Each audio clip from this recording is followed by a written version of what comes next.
I am legally blind. But it wasn't always this way. I grew up with normal vision in Nigeria, and I had one dream in life, to be a medical doctor in America. Right after high school, I got my opportunity, and I came to the United States. I landed at Chicago O'Hare with my dream in my front pocket, $200, and a duffel bag across my right shoulder. Yeah, $200 to become a medical doctor, that's right. Reality set in very quickly, and I realized I needed $200,000. So after I started pre-med, I joined the US Army to serve the country, giving me this great opportunity. Barely 2 years into my studies and military career, I became legally blind. It earned me a medical discharge, I left the military, and my medical studies went along the way. I tried another career, engineering. But after many years, I also gave that up. So legal blindness killed my medical dream and my military and engineering careers. Now, one of the problems with vision problems or visual impairment, legal blindness, low vision is that the public often doesn't understand what this really means. Most people think that vision is 100% you see very well, or 0% you see nothing.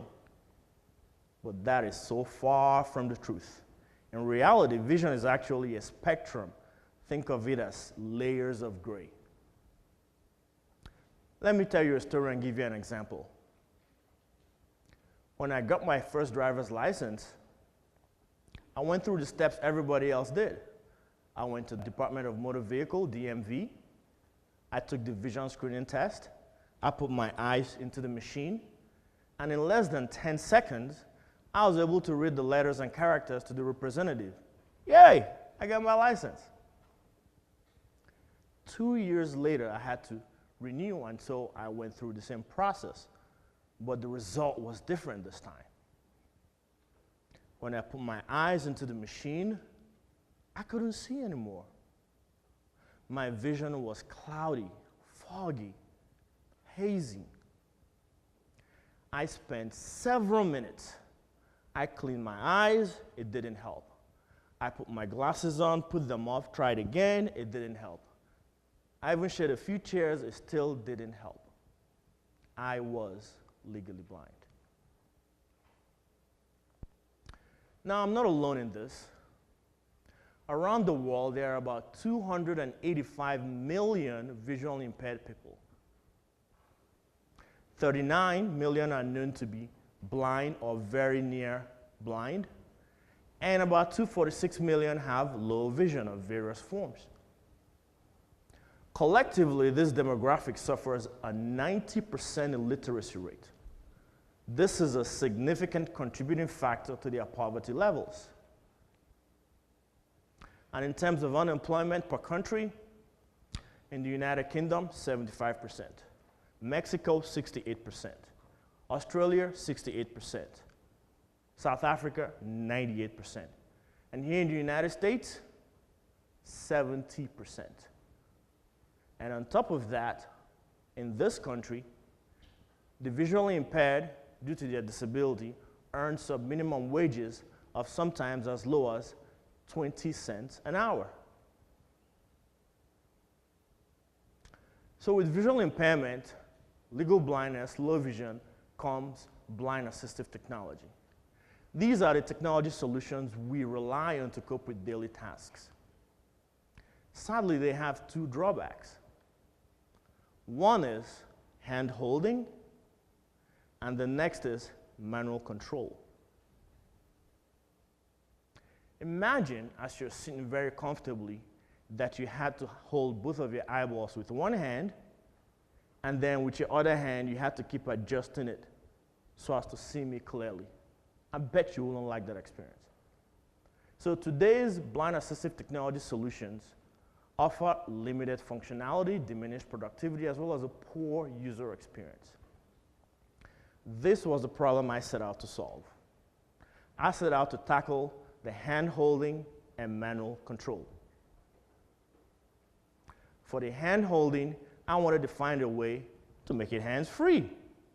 Everybody's sitting looking at me hands-free. And for the manual control, I wanted to automate it. These are the steps that led me to inventing brain control for blind assistive technology. And I'll walk you through a demo. What we know as normal vision is measured in acuity. Let's assume that this is 20 feet. So an acuity of 20/20 means that what the person sees from 20 feet away, the average pair of eyes can see from 20 feet away. So that's normal vision 20/20. The moment you can no longer achieve your 20/20, the first course of action is to get you corrected. It comes in the form of prescription glasses, contact lenses, and sometimes surgery. But that corrects you back to 20/20. So you're now corrected at 20/20. Now sometimes, even with your best correction, you can no longer achieve 20/20. Now you fall into low vision. And this is when blind assistive tech comes into play. Low vision is in the range of 20/40, 20/60, 80, 100, 2200. At 20/100, for example, it means that what you're seeing from 20 feet away, the normal pair of eyes, the average pair of eyes can see it from 100 feet away. So you need something like this to be able to help you cope. And when you get to 2200, that means your vision is 10 times worse than normal vision. That is legal blindness. You've become legally blind. And as you can see, I have to hold this handheld magnifier or blind assistive tech, and then I'm using my other hand to control it. So this is the problem that I set out to solve, because if you are a student in the classroom, how are you supposed to compete if you're holding something with one hand and using your other hand to control, meanwhile your peers are taking notes? So it's not a fair playing field.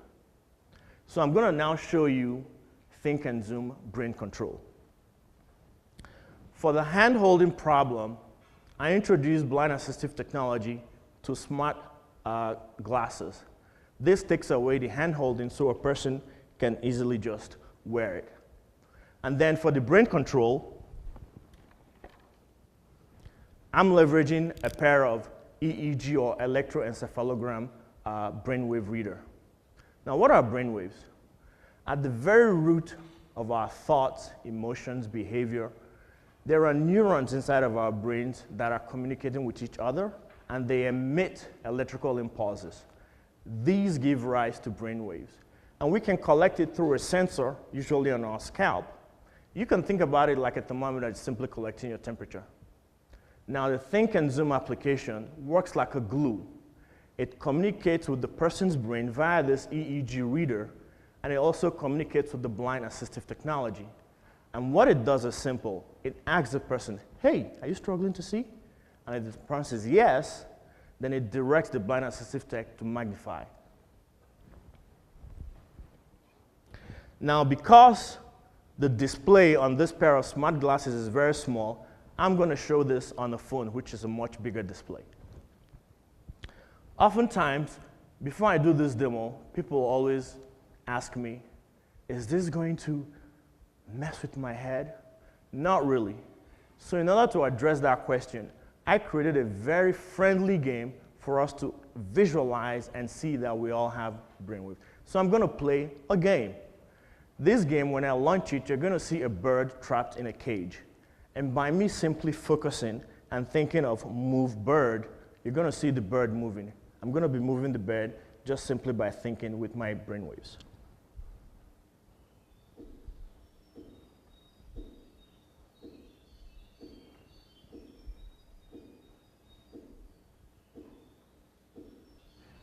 So that's Kenty.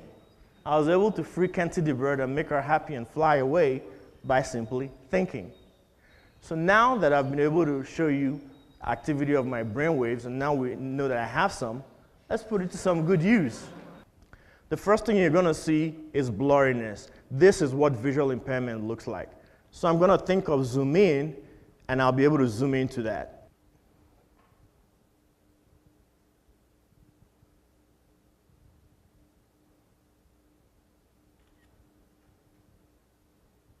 So that's Think and Zoom. And it reads as well. When there's enough lighting, it can pick up any characters. So this is brain control for blind assistive technology. This is the ability of humans to use their brain to literally drive visual magnification or reading assistance by simply thinking. And sometimes you can find yourself in a loud place, let's say a cafeteria. So I also created another solution, which is relatively hands-free, by using a very small ring to also effect vision magnification. So I'm going to take away the brainwave now. And I'm going to put on this simple ring. And then I'm going to click on zoom in. And then zoom out. So with this small ring, you can still be able to have your hands relatively free and be able to do more. Now, Think and Zoom was developed primarily for those who are visually impaired. But brain control can be extended to other forms of disabilities. For example, people in wheelchairs.